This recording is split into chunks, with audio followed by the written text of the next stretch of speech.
Thank you for your patience as we get this morning's event on the road, and I'm delighted to welcome you along to this event where we're going to talk about Livestock's Balancing Act. How do we make sure that in the livestock sector we are able to deliver high quality nutrition while also looking after environmental outcomes, and in particular looking after the livelihoods and economic growth that comes from the dairy sector and the livestock sector more generally.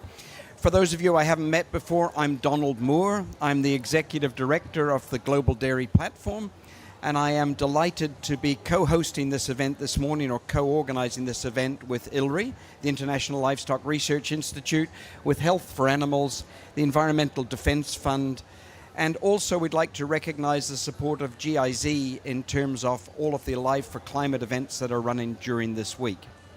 So without further ado, what we want to talk about this morning, and I appreciate those of you coming and joining us in the hot box here. But what we want to talk about is the role that agriculture plays in the world. Agriculture is facing some urgent and interconnected challenges.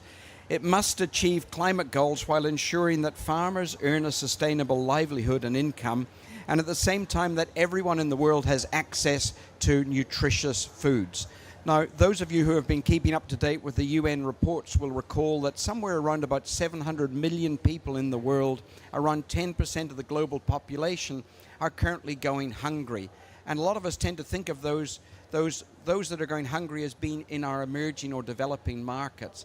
But it's important to recognize that 2 billion people in the world are also suffering from what we call hidden hunger, which is the absence of certain micronutrients in their diets, and therefore are also malnourished. And that challenge of hidden hunger happens in all markets around the world, so it is not a limited issue to emerging or developing economies. Livestock, of course, plays a pivotal role in the equation of livelihoods, economic growth, nutrition and sustainability. Livestock, according to the UN Food and Agricultural Organization, represents about 12% of emissions globally of greenhouse gases. And while at the same time the livelihoods supported by the livestock sector around the world equal around 1.3 billion people living on livestock farms across the globe. And at the same time, the livestock sector provides high-quality nutrition to most of the people on this planet. So it's an important component and a part of the equation that we need to solve for as we look at how we tackle climate change, while also making sure we deliver high-quality nutrition and support those livelihoods. Today's session, we're going to explore how innovation in animal health, breeding, feed, and policy can help align livestock developments and global climate targets while supporting food security and livelihoods. Our discussion will spotlight some concrete examples from different parts of the world and also the global industry and some civil society movements.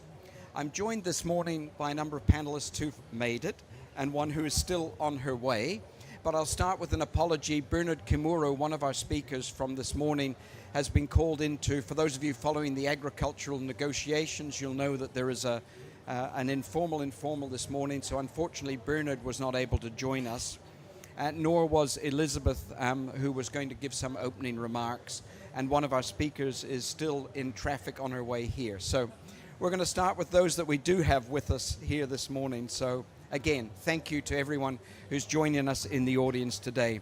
What we want to try and achieve throughout this session this morning is we want to sort of focus in on really two key objectives, I think. And the first is looking at how can livestock systems support farmers' livelihoods while at the same time addressing these issues to do with climate change. So how do we make sure that we are solving for both parts of that equation at the same time?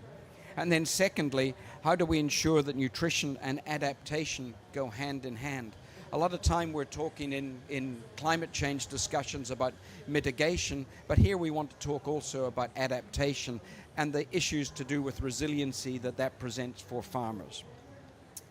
So with that, I'm going to turn to my panelists, and I will introduce the panelists who've made it so far this morning. So firstly, I'd like to introduce Alex Rinkus. Alex, put your hand up so we know who you are. That's Alex. Alex is with an organization called Health for Animals. Health for Animals recently, sorry, I'll go to the right spot, beg your pardon, Alex. I do have you here somewhere. I thought you knew me better than this, Donald. Alex, You don't need notes. Alex is a Director of Communications and Stakeholder Engagement for Health for Animals, which is a global animal health company association based out of Brussels, and Alex represents them in the United States working remotely for Health for Animals. Our second panelist at the moment is Pamela Reuter. She's the Director of Global Agricultural Methane Emissions for the Environmental Defense Fund. And lastly, but by no means least, this morning we've got Chris Adamo. Chris is the VP, beg your pardon, he's Global Sustainability and B Corp Head for Danone globally, and formerly was the VP of Public Affairs and Regenerative Agriculture based out of Danone, North America. So Alex, maybe if I start with you, if that's okay. Health for Animals recently led the creation of a sustainability report for livestock, talking about livestock sustainability principles, which included messaging and facts about the sector. Would you mind just sharing briefly about that report and how you believe it's important to our discussions here at COP? Sure. Thank you, Donald. Let me start. I'll give just maybe a quick background on Health for Animals myself, and then happy to talk about that as well, Donald. So Health for Animals, as Donald noted, we are the Global Animal Health Association. So can you hear me? How about now? Better? Okay. Thank you. We are the Global Animal Health Association. So we represent manufacturers of vaccines, diagnostics, parasiticides, digital tools, basically anything used on farm to support the health of animals and healthy animals. One of our sort of core issues and core work that we do is around sustainability. And when we look around the globe, we really see that this is still a significant opportunity in the livestock space. I mean, the numbers from the World Organization for Animal Health have been pretty consistent for quite a while, that about 20% of livestock production is lost to disease and poor health every year. And that really represents wasted emissions, wasted resources, animals that are raised that ultimately never make its way into the food supply, and as a result, ultimately increase that per capita emissions for each animal in that herd, in that flock as a result. So, this is an area that we really see still significant opportunity around the globe, and one where we really want to work with our partners, whether it's in the dairy sector, whether it's, I see friends from the beef sector in the audience, but also in the poultry space, egg space, et cetera, to really find those chances. So, Donald noted we've been working a lot with these partners over the course of this year. For instance, one thing that we did do is we put together a set of sustainability principles sort of across the value chain, whether it was us, we had the feed people there, beef, dairy, poultry, World Farmers Organization, really just trying to set a little bit of a foundation, recognizing that I think each element of the value chain is working on this a little bit differently, is taking their own actions, but at least trying to identify that we're all moving in the same direction, that we all sort of have some shared values in this space around whether it's the value of animal health, the importance of livestock production, across not just environment, but also social, across economic. Donald's point, 1.3 billion people relying on livestock for their livelihood, still 700 million people going hungry every year.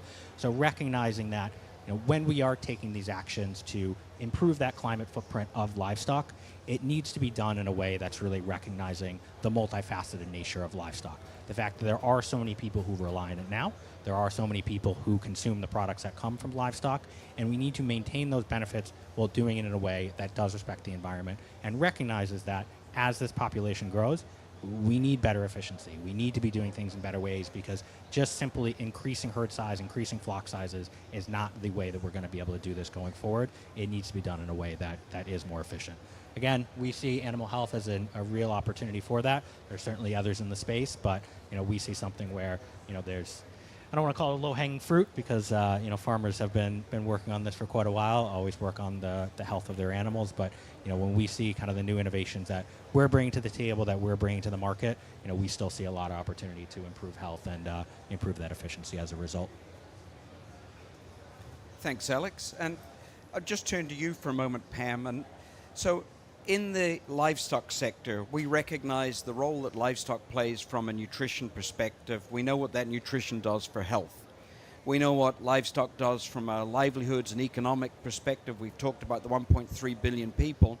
But we need to recognize that the livestock sector, probably like all agricultural commodities, can do more about the natural environment in which it operates.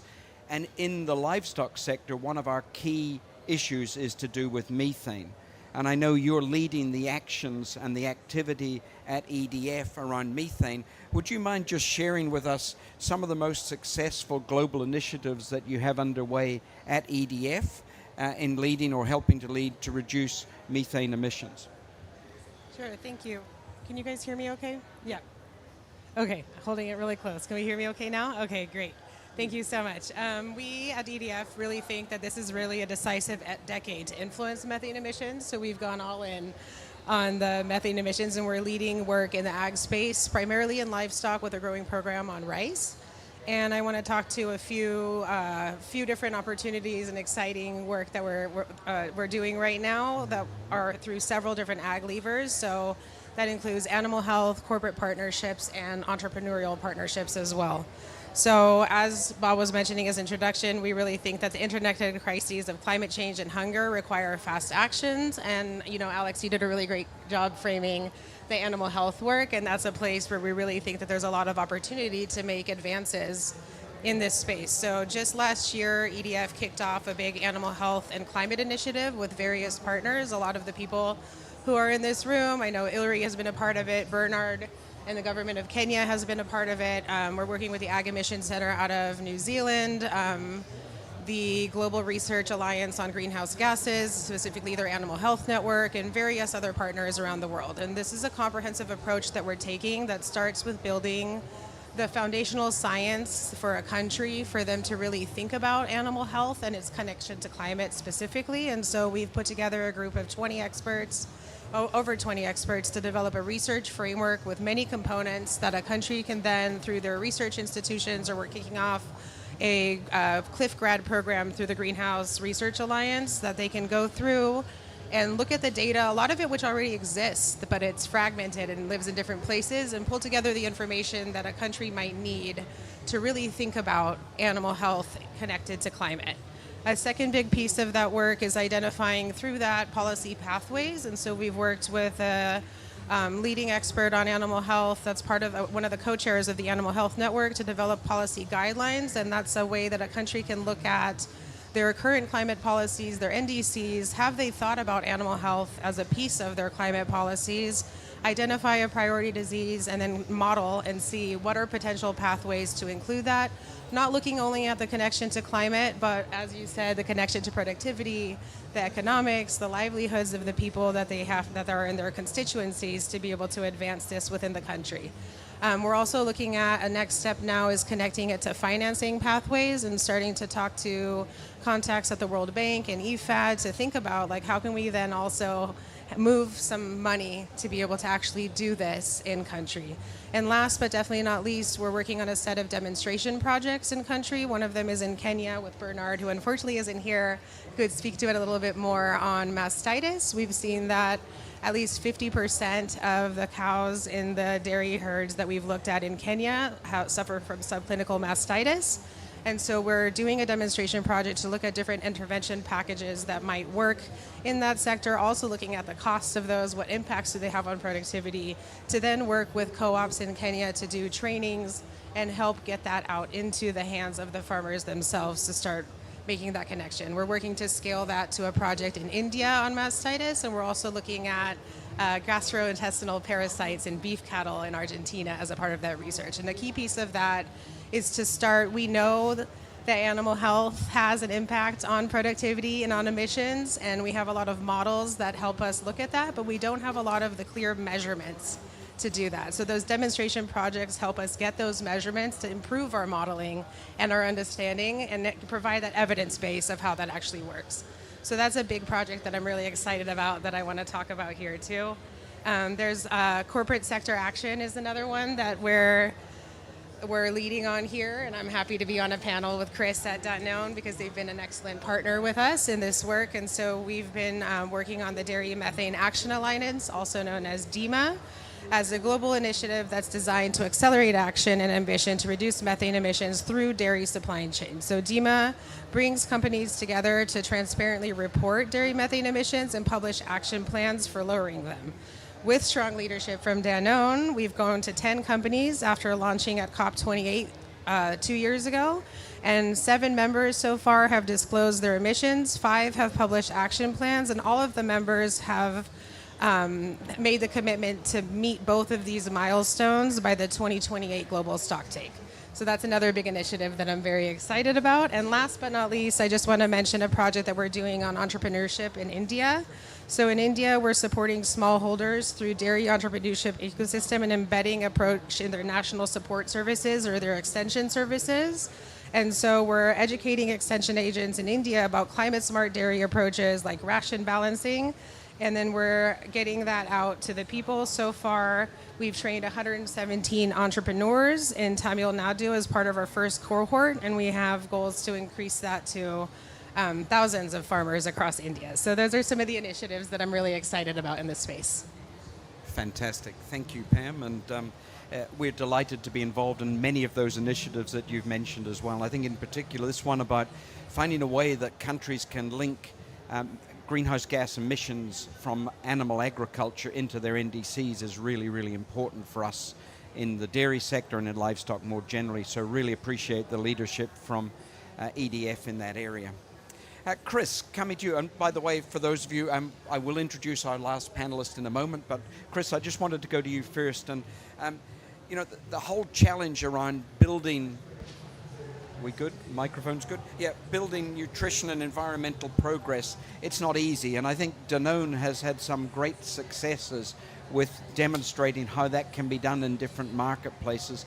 Do you want to just share some thoughts with us about how Danone works to do that and the successes you've had? Yeah, hi Bob, and thank you for having us. Good morning, everybody. Quick table set, just Danone, if you don't know us, we're a global food manufacturer. Dairy is the core of what we do. We have a variety, diverse portfolio, but if you think about us first and foremost, we're a yogurt company. Fermented milk, highly nutritious product, everyday nutrition for many cultures and people around the world. It's consumed in many different ways, which is makes it a very cool and interesting product. And we also do specialized nutrition. It could be infant formula, it could be medical foods. It's a variety of different options. Dairy is the core of both of those segments of our business. From a fresh milk, yogurt perspective and getting to the point of nutrition, this is often a very localized supply. We have to work with direct farming communities, bring that to a relatively local manufacturing center, and can be distributed from there. That milk does not often get transported very far. It's very local. It's meeting very localized nutrition needs, something we're very proud about. There's also a global market as well with powder and other things that we're working on. But you know, first and foremost, nutrition is the core of our business. Sustainability is the piece that brings it resilience at the end of the day. So we have developed a very direct procurement process. We are no longer just a buyer of milk. We are a partner with farms in these farming communities that we work with all over the world. For us in the fresh milk part of our portfolio, that's about 16 countries around the world that we have a very distinct farming population of farmers that provide us that milk. And so over the last decade or so, we've been developing this direct procurement process. First and foremost, it's about business needs, you know, certainty of supply, quality of supply, and meeting those localized demands as we need it. But more and more, we've been able to tack on sustainability and environmental, and Bob, you mentioned it earlier, adaptation and resilience needs as well. So methane, for example, is something that we've put on in terms of our climate targets over the last couple of years. But this is also, there's a resilience piece to methane. And Alex, you mentioned this with animal health. So we committed to a 30% methane reduction in 2023, starting at it with a 2020 baseline. We are this year reporting a 25% reduction in our dairy methane fresh milk supply so far. The vast majority of those reductions are coming through herd management, animal health techniques. It could be improved genetics, it can be improved animal care. No surprise to anybody in here that knows dairy, nutrition of the cow. You know, how do we get better nutrition, better feed, better forage to those animals all over the world, in any market, especially smallholder markets. I'll use Morocco and Brazil here locally as case studies where we've seen immense productivity gains, 18, 25% productivity gains in those animals over the last 4 or 5 years as we've really double down on a lot of these animal care nutrition aspects. It could be helping those farms identify better alternatives in their communities, or growing it themselves in many cases. It's a variety of different tactics, but at the end of the day, the better the nutrition you have, the better the productivity is, the lower the methane intensity is on that liter of milk. So we've seen a lot of opportunities. I think what we've learned and still are learning is that these are all doable, these are all feasible. It does take some investment, it does take money. Bob, we can talk more about financing opportunities in the future here, within the dairy industry. But overall, what we've seen is partnerships are key to this. Obviously, we've got to have the farmer relationship first and foremost, or this goes nowhere. But then secondly, how do we develop commercial relationships with different input providers? It could be seed for the forage. It could be genetics. It can be various innovations like feed additives. All of these are a range of things. It's not one option. We have to have a spectrum of options that we can fit at a localized need. Secondly, pre-competitive, whether it's Global Dairy Platform, whether it's Environmental Defense Fund. I mean, there's a Global Methane Hub and Enteric Accelerator. We have a whole host of different pre-competitive platforms that we're looking at, learning on policy, learning on the science, learning on different financing models. There's a number of different advances that we're making there in the pre-competitive side. And then one of the ones that I'm particularly excited about and I think has a lot of opportunity for the future is how do we work within our value chain to finance together? How do we bundle our resources within the value chain to put more at the farm level so we can do more? We just announced a couple of partnerships this year, one with Leprino, which is an upstream partner of ours, and another with Ahold Delhaize, which is a retailer downstream partner of ours. Two different examples of where we're bundling resources together to, again, put more money at the farm side to do more interventions to reduce methane overall and also increase productivity in many cases. So we see a lot of promise. There's a lot of opportunity. This is difficult work. It requires a lot of trial and error. But I think what we're demonstrating is this is doable, and more productivity and methane are going to, or GHG, are going to go hand in hand with how we operate. Fantastic. Thanks, Chris. Donald. It's okay. It's my pleasure as well to welcome our final panelist onto the stage, and that's Amanda Rosa. Amanda is a sustainability and market intelligence analyst, advisor at the Brazilian National Confederation of Agriculture and Livestock, representing Brazilian agriculture industry here at COP. Her work includes emphasizing how rural producers in Brazil already implement climate action through sustainable practices such as no-till planting, native vegetation preservation, and resource-efficient production. And it's a delight that you were able to make it with us this morning. Thank you, Amanda. Amanda, I was really hoping to lead the panel off this morning with a question to you, but I think what we've talked about so far was really the role of livelihoods, economic growth, issues to do with reductions of emissions, etc. But I want to go back a little bit and say, look, we're all here in Brazil for COP30, and it has really put Brazilian agriculture on the stage and in the global spotlight. And what are a few things you'd like to share about Brazil's sustainable agricultural system that are likely to be highlighted during the rest of this week and into next week as well? Well, first of all, thank you so much for the invitation, and I'm really sorry I got here a little bit late. I'm the only Brazilian in this panel, so I should be the first one to get here, but that's fine. I'm glad I could make it. And, well, for us, there are two sides of hosting a COP this year. The first side is that we are very happy that we can show what Brazilian livestock really looks like and how we have a variety of ways of producing meat and dairy and all of the food that we have here in a very specific way, that is by doing it through the tropical systems that we have here. So we are very happy that we can show this, but we also know that it's a bit challenging because we are on the focus of all the discussions. We have the methane issues.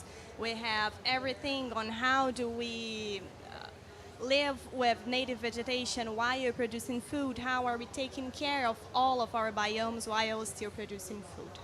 So there are lots of things that we would like to highlight. The first of them is that we are having very good results with integrated systems and with genetics and with new technologies that are coming to our markets that can help reduce methane emissions to all industry and the health industry and all of these things that can help reduce methane emissions. ABC Plan had lots of good results on showing what we can do, and until 2020, even though our herd grew in Brazil, we were able to reduce our indirect fermentation emissions until 2020. So this means that we were able to produce more food while emitting less and less in Brazil. And this is one of the things that we're very proud and that we know that our farmers were committed to doing. So we are really hoping that we can show this to the world, and that not only we can learn from all of the other countries and share our experiences and learn what we can improve in here in Brazil, but also what we can teach other countries and help and cooperate and show to the world how we produce the beef in the way that we produce, and the dairy products and all of the products from the chain. And this is a really nice opportunity, not only from a commercial perspective, if we can put it that way, but also through the negotiations. We are really eager on showing what are our needs in the negotiations, on how the tropical systems are a bit different than the temperated ones, how some of our technologies that work here does not work the same in temperate countries, and what does this mean for our climate goals, for how we need the specific visions for ourselves so we can show the sustainability of our products as well. So we're very happy to have you all here, and we hope we can have a really nice dialogue. Again, thank you so much for waiting for me. It's our pleasure that you're with us, and I've been really impressed so far at COP with hearing the story about how Brazil has gone in the matter of decades from a nutritionally insecure country to a major exporter of high-quality nutrition to many other parts of the world. So huge kudos to Brazil for the work that's gone on, and I think it's a role model for some of the other emerging or developing markets and the work that can be done in them.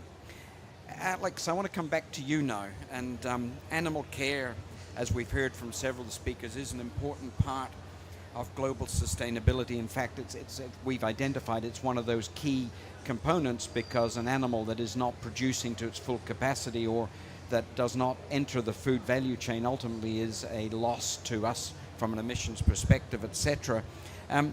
And for us in the dairy sector, we run a program called the Dairy Sustainability Framework, and I note the leader for it's just entered the room.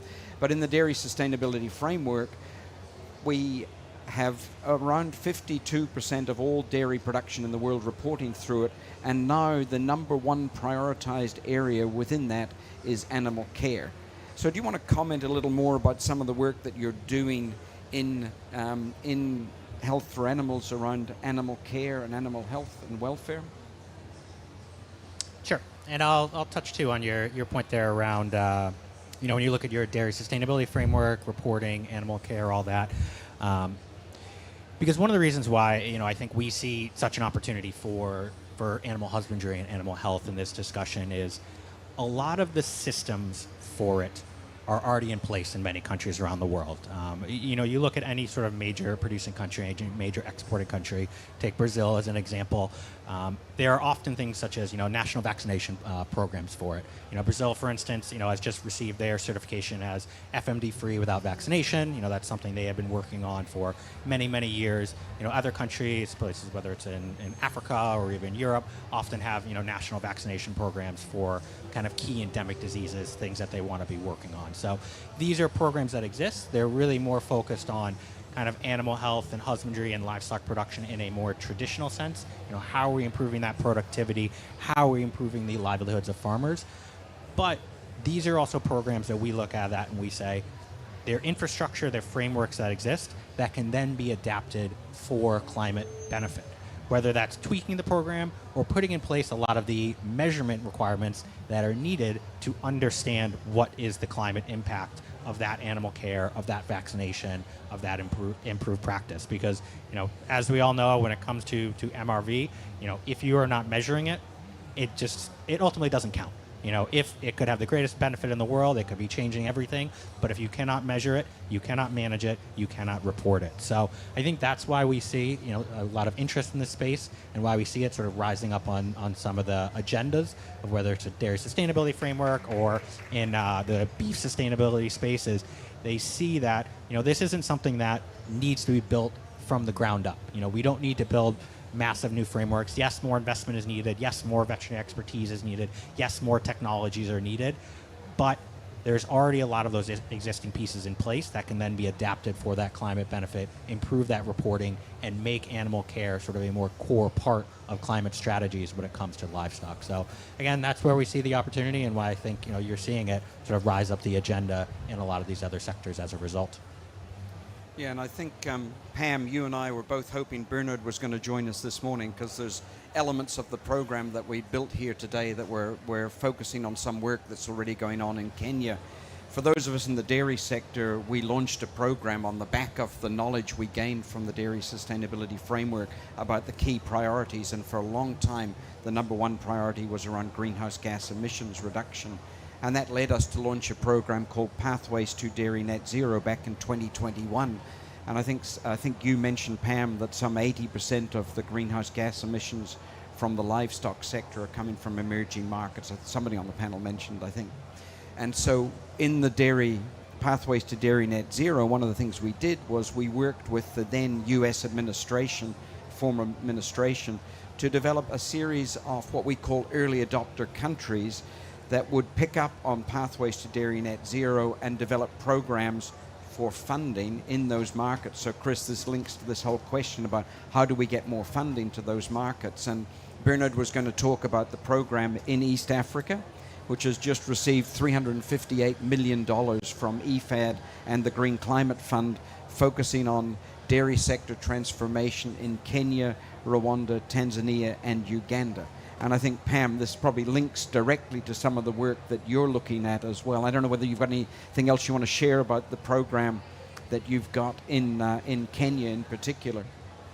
Yeah, of course. In Kenya, we've done those two particular pieces of looking at the demonstration work, specifically on mastitis, and how do we get training and rolled out to the actual community members, and then working really closely with Bernard and his team on this policy assessment on how have they already looked at animal health and climate, and what else can they do, and look at policy pathways where they can incorporate better animal health into their national determined contributions. And that is a good segue also into some work that we've done in other low and middle income countries on the policy piece.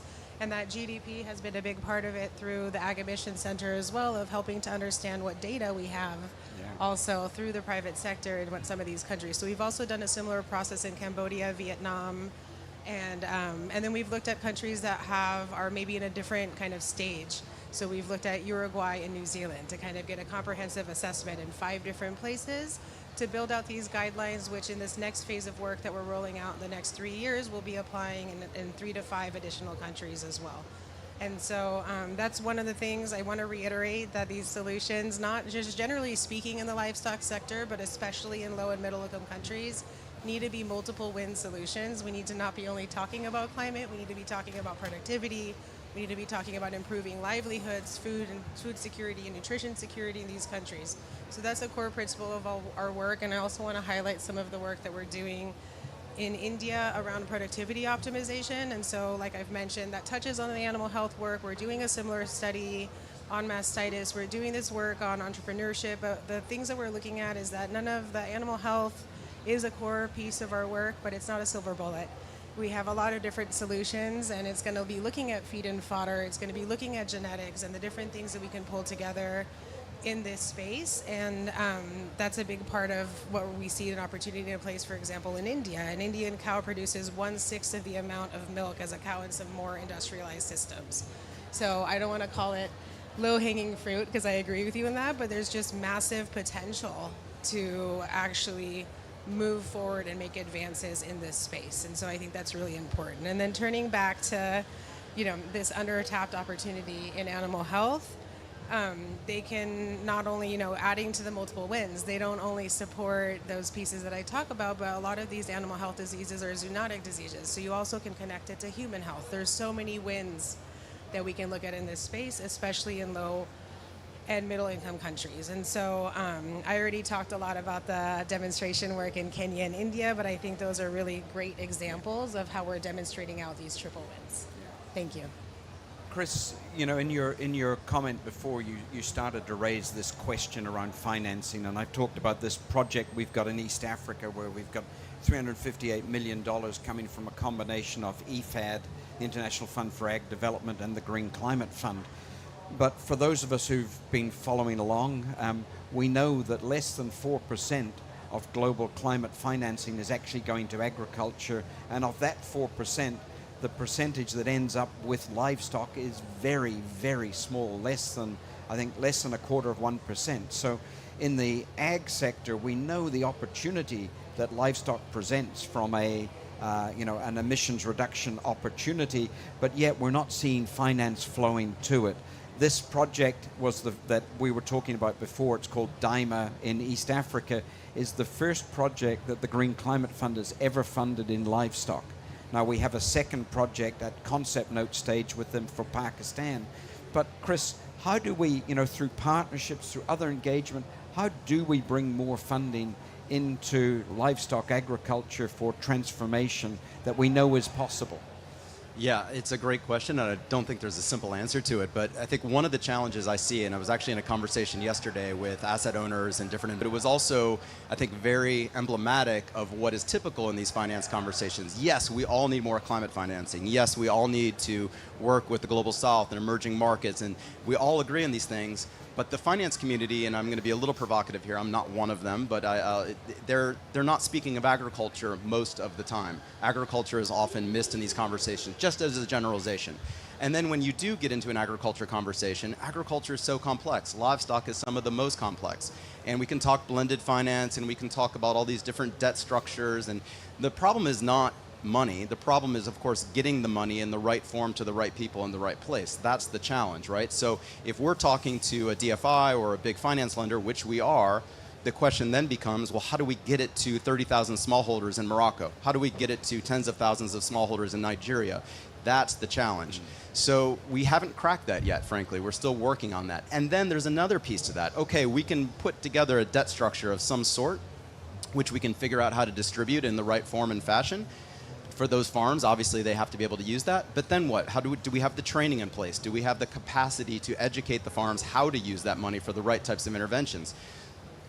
Training, I mean, we subsidize training quite a bit. We partner with GIZ in Morocco. They bring funding to the game. This is where government plays a critical role on the training capacity, for example. Grants are really nice to build up training capacity. We can't do that by ourselves. Industry can definitely pool together, but we need governments to help us with that. So we need grants, we need blended finance, and then with carbon markets right now, again, can we do carbon markets with tens of thousands of smallholders in an emerging market? Maybe, maybe not. We don't know. But we certainly can do it in Europe. We certainly can do it in North America. We have to have the rules in place. Who are the rule bodies for this? Certainly the conversations here with Article 6 and all of these things, they matter, but then it goes another layer. We're talking quasi-governmental rules. We're talking Greenhouse Gas Protocol. We're talking about Science-Based Target Initiative, which just released another draft last week, and we're going to have to assess that in the next couple weeks. So all of these things need to be blended together. So agriculture has to be very, very savvy. We have to look at all these different components, and puzzle pieces have to come together to make it work. And we're learning how to do that as we speak. Great summary of the state we're in at the moment, and of course here we are at COP30, and I think I've been coming to COP for like 8 or 9 years, and in that time we're still not really getting to the bottom of some of these issues, particularly for agriculture, and it all ultimately ends up doing with the resilience of our livestock or our agriculture sector. And maybe Amanda, if I brought that back to you, I know here in Brazil you've done a lot of work on resilience of the farmers through adaptation. Can you share a little bit about some of the successes you've had in that area? Yeah, so our low carbon agriculture plan, it mostly focuses on mitigation, but the technologies that are included in this plan also helps with adaptation and what can we do to improve the health and the well-being of the herds that we have here in Brazil. Over the past few years, we have been improving the implementation of integrated systems, not only through the traditional livestock livestock, forestry, and crop system, but through other systems such as crop and forestry, or livestock and crops, and all of the different integrated systems that we have here and that are adapted to the biome that livestock is implemented, because we need to improve the well-being of the herd in each local individually, so we can have the best adaptation strategy, because as you might know, we need very, very local initiatives for all the biomes that we have here in Brazil. And for that, I do agree with Chris that we need to get the finance that's necessary so the technology can get to all of the farmers in Brazil and their different needs, even if it's a small producer, a medium producer, and what they need to implement these adaptation strategies in Brazil. Over the past few years, we also recovered almost 30 million hectares of degraded pasture, which is also a very important adaptation strategy, not only a mitigation one, because you improve the quality of the land that the herd lives in, and the quality of the beef and the quality of the products that are being produced there, while reducing the need of deforestation and on using the land that is already available for the farmers and that needs to be restored so we can produce more food in a sustainable way. Brazil is also planning on recovering more 40 million hectares of degraded land for the next 10 years. And this is a goal that will also need a lot of finance and a lot of disposition of the farmers. And we are thinking, as the Brazilian Confederation of Agriculture and Livestock, incentives and what can we do with technical assistance to help the farmers to really implement these practices on the field. So in Brazil, even if the farmers don't know that what they're doing is adaptation, they are adapting to the climate needs that we have here. Last year we had the floods in Rio Grande do Sul, and that was a tragedy for a lot of farmers there that need to rebuild their lives from scratch and to implement all new technologies so it wouldn't happen if the rain on that intensity happens again. And most of them don't know that it is adaptation. And frankly, it is not that important for us that they know that it is adaptation. It's important that they implement the practices and that they feel secure, that they can deal with the climate as it is, as it's changing, while also contributing to mitigation emissions on farm. So we are hoping that we can have the finance available for them, while we can provide the technical assistance and the information systems that they need to know what to expect from the weather and what would be the best technologies available for them in their cities, in their biomes. Because what we see on field in Brazil is that sometimes farmers want to use all of the technologies, even the ones they don't need. So sometimes the work is telling, you don't need this one because it's not going to improve the way you produce. You're going to spend money and you won't get the results that you are expecting. But maybe if you can invest a little less in this one, that will help improve the well-being of the cattle and will help you to, improve the land, improve soil, you have better results. So this is really what we expect to do with technical assistance, with the help of financing that is accessible for farmers that are the climate agents of the Paris Agreement and in food systems as we see today. Fantastic. We have time for one or two questions, and I think you just need to stand back behind the speaker so we don't get feedback from it. But is anybody else with just time for, so if you wouldn't mind coming up, both of you, and we'll take your questions and then we'll have the panel answer them. So we'll take all three questions at once and then we'll go to our panel for comment. So please introduce yourself and ask your question. Hello? Oh, there we go. Sometimes I don't need it because my voice is so loud, but thanks everybody. And thanks, Donald, and the panel. This is great. My name is Michael Victor. I work at the International Livestock Research Institute, so I've heard this conversation a couple of times over the last couple of years. What is great is, I think, a couple of things I just wanted to bring up, and then maybe a question and a challenge. I think we're all coming together, integrated packages, integrated solutions, adaptation, focus on productivity. So, I mean, one of the comments that I see is that there's a lot of scope for South-South kind of exchange and collaboration, because it's really important how we contextualize and adapt each of these approaches, but there's good practice that could be shared across. So that's something that we could think about. The second thing is this whole issue of the missing middle.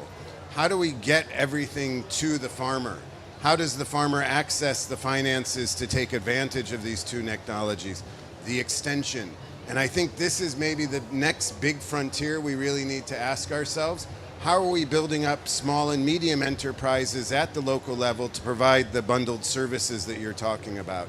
How do we provide maybe blended government and private sector extension services to the farmers so they can take these technologies? And I don't think we've done that. We focused a lot on the technologies and not on the delivery. So maybe this is something that we need to think about as a group, and it would be great to get your ideas as to what are some practical steps around that. So those are my 2 points. Great, thanks, Michael. And next, introduce yourself and Yes. your question. Thank you very much.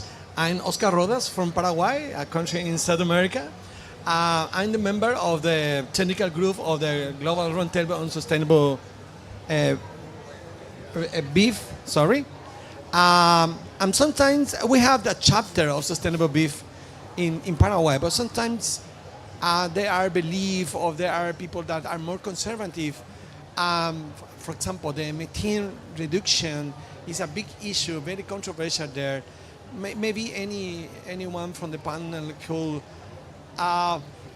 make some recommendation how to start a dialogue with a group of people that are more traditional, conservatives, and they're not looking in a positive way to the methane reduction and other issues. Thank you very much. Yeah, thank you very much. And our last question. Thank you very much. It's a pleasure being here. My name is Alassane Jaoji. I'm a pastoralist from West Africa. I'm based in Nigeria. Our NGO has been working for the past 20 years on traditional livestock breeding, and I've been in the field for about that 20 years. I just popped in. It's not that I knew when I heard we are talking about livestock, I said, no, let me just sit down and then hear and also contribute. I think there are about 3 key points for us in the sub-region, the West African sub-region. One is that both donors and also governments, they really appropriate significant amount for livestock production. And this is not helping the poor farmers or the pastoralists that provide 95% of the meat that is consumed in the region.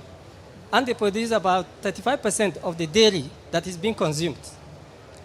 But, as I said, the funding is not, coming. But that is just one phase of it. The other phase is that there are legislations now, being implemented by certain countries to restrict the mobility of livestock. And that mobility has been a strategy for survival for over 400 million pastoralists in West Africa. And when the government are talking about restricting the mobility of these livestock, globally, people are talking about ranching, they are talking about modern livestock production systems. I mean, what will happen to these over 400 million people if their livelihoods are not secured? And the third point is, now the whole of West Africa is being challenged by conflict. Everywhere is conflict, either over resource or over an ideology, and the pastoralists are the most affected. From Mali down to Nigeria, it's the same thing. When you look at the landscape, it's just the same. And pastoralists are being stigmatized and victimized for something that, for me, I would say innocently, they are doing their legitimate trade, and they are finding their livelihoods from there. So when we hear people say, okay, you have to change your mode of production. From the traditional form of production, you change it to the modern production system. And you don't own the land. If you have 100 cows, you sell half of them. You can't buy a land. And you can't, even if you buy it, you can't provide the infrastructure that is needed. A cow like this, is good. It produces a lot of milk. And people say, it's fine. But what is the investment? Do we think that it's impossible if we pump this kind of investment into the traditional livestock production system? Can't we, is it not imaginable that we'll be able to improve the livelihoods of these people and also make the landscape more stable? Is something we cannot understand. Yeah. And lastly, I don't want to take too much of your time, the issue of importing powdered milk into West Africa. The milk is substandard, we know. They remove the fat, then they add palm oil or almond onto it, and they make it into powder, they ship it to West Africa. We are not against that. What we are against is that the prices are very low, and our own pastoralists, they cannot produce quality milk and also compete with them in the market. And this is a challenge. We want the EU and also people that are concerned, to look at this issue critically. The region is spending a lot of money importing this milk, and we know it's substandard. When you ask why is it so cheap and it is not properly labeled, they'll bring a creamer and say this is milk, and you take it as milk, but it's not milk. We know it's not a dairy product. So I'm not. Thank you very much. No, I think you've addressed several quite key issues, particularly around pastoralism and so on. So we'll go to the panel now, and Pam, do you want to start us off? Thank you. Sure, I'd like to make a couple comments, especially on those last two questions that we heard. I think, this is a general comment that I think responds to a couple points that you mentioned, is that when you're approaching farmers, smallholders, pastoralists, you can't lead with methane. That's not going to be the biggest point of concern for those farmers, but we need to work on those solutions that are in the sweet spot, that are these multi-win solutions that help improve efficiency, that help improve productivity, that help them and touch the livelihoods of those farmers. And I think that's a key point, that we're working to better understand what are the needs of the farmers, of the smallholder producers, and how can we be better partners in understanding those needs and finding those places that are in that sweet spot that can meet the two places. And then the last thing I think touches on Michael's question and a little bit of what you commented earlier, is that there's a lot of puzzle pieces at play here. There's a lot of great solutions, the great work that's being done in the corporate sector by GDP, by Danone as a leader in this space. There's work that's being done across all levels, but it's very fragmented at this point. There's a lot of, we don't have a very clear understanding of what everybody is kind of doing in this space and are able to kind of map that out. And I would be remiss to not mention something exciting that we've been working on with the focus on implementation of this COP30 presidency under Access 3. We've developed a plan to accelerate solutions on agricultural development and incorporating rice and livestock methane into that.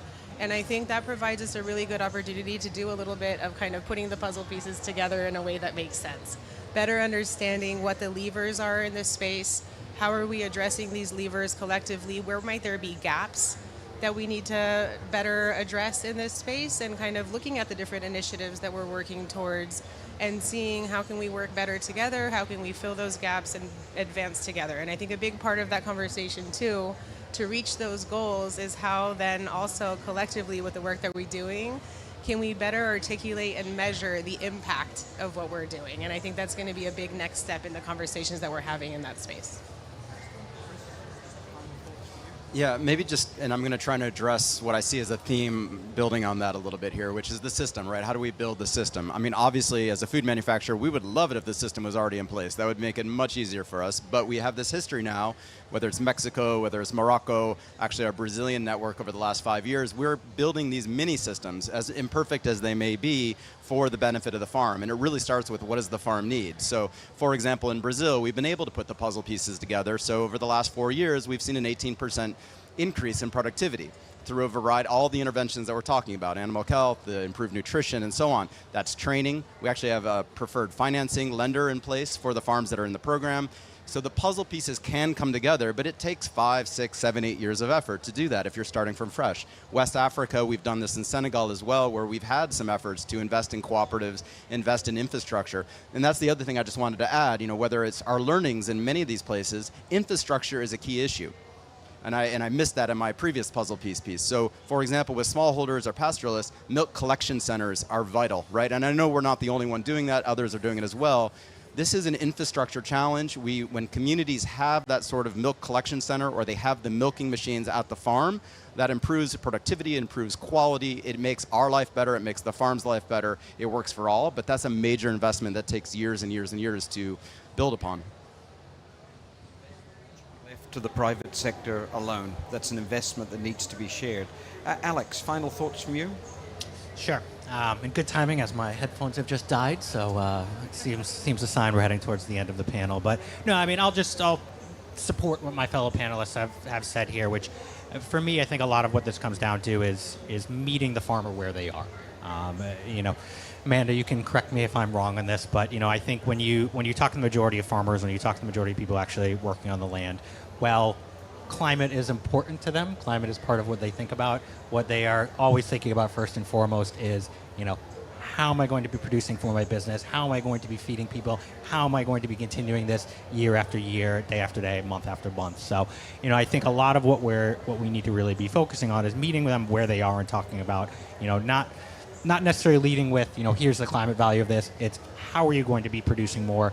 How are you going to be becoming more efficient? How are you going to be supporting your livelihood in the end? As that's ultimately, that's what gets people on board. And, we talk about how agriculture is unique, and I think agriculture is unique in a lot of ways, but in a lot of ways it's the same when it comes to some of the other things other industries are looking at. For instance, I speak personally, I just got solar panels, for instance, put on my house at home. While I'm very happy that that's a green move and something that helps the climate, I'm most happy that my electricity bill is now zero. And I think that type of thing applies to all sectors. And when you can provide that bottom line value, that's ultimately what gets the uptake and what gets people on board. So I think really sending that message, leading with that message, and supporting farmers in that manner is what's going to get the most uptake and get the most progress here. And I think just the only other point I'll make is building off of what Chris said. You can lead with that, but you also need the systems in place for it. And I think Brazil is a great example in this. When again, Donald, you talked about this earlier. You look back at a nation that was food insecure, 2-3 decades ago, to one that's now a leading global exporter, and you see the systems in place that made that possible. We see that, for instance, in the animal health space, where in Brazil 20-30 years ago, the number of veterinarians that were in this country that could support farmers was extremely low, to the point where now people are worried that there may be too many veterinarians being trained in Brazil right now and coming online. So, we've gone from famine to plenty, and that creates some of its own challenges, but it shows that change is possible. And Brazil, I think, is a great example of that, and it's why I'm very happy we're at COP this year in Brazil. And a beautiful segue to Amanda to close us out. Well, no, Alex, I absolutely agree with you. What I do think on how to talk to farmers about methane and about emissions is that, first of all, if you're getting to the point to accessing farmers to inform them about methane and emissions reductions per se, you are already talking to a farmer that at least heard about these emissions and what do they cause. So when you get to that point, you need to treat methane as it is, which is a different gas from CO2, from other gases that has different effects and also different ways to be tackled. So addressing the specific issues related to methane is really important, so they can understand that we are not telling them that what they are doing is the same thing as, burning fossil fuels. No one is saying this. We are saying that we need strategies that are adapted to methane emissions. And when we can get to a farmer that are willing to understand these issues, it makes our job easier.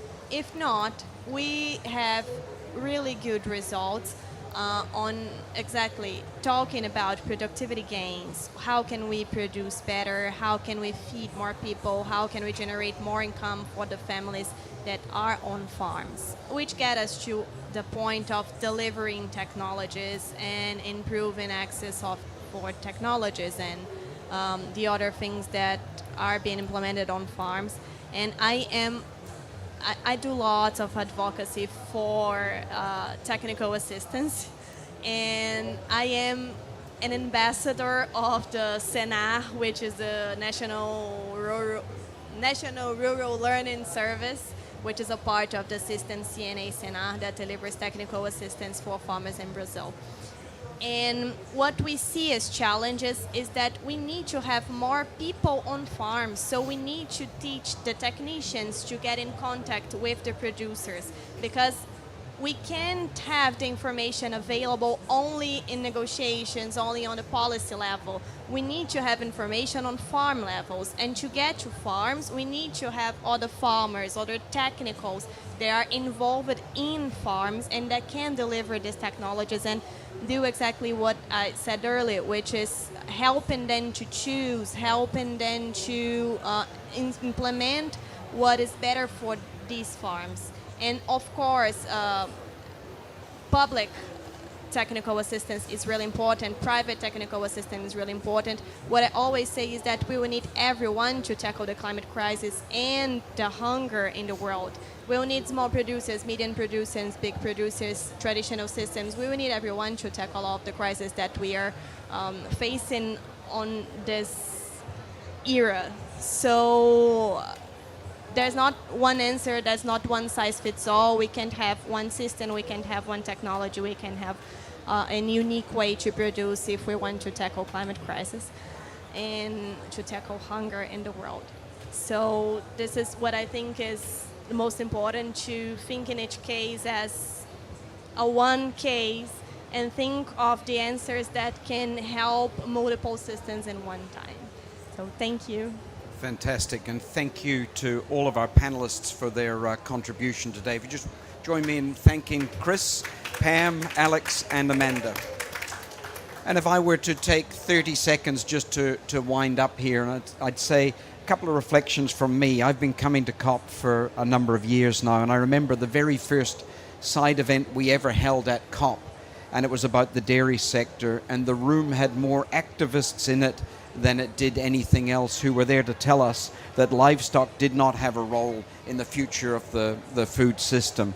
I think we've come a long way. The narrative for food, for agriculture within the context of COP is changing, and it's changing quite quickly. The first role of the food system is to feed people. The first role of the food system is not to reduce emissions. We've got to start by making sure that everyone is fed. And within that, we've got to find ways to do it that ultimately reward the farmers and protect the natural environment in which we're doing it.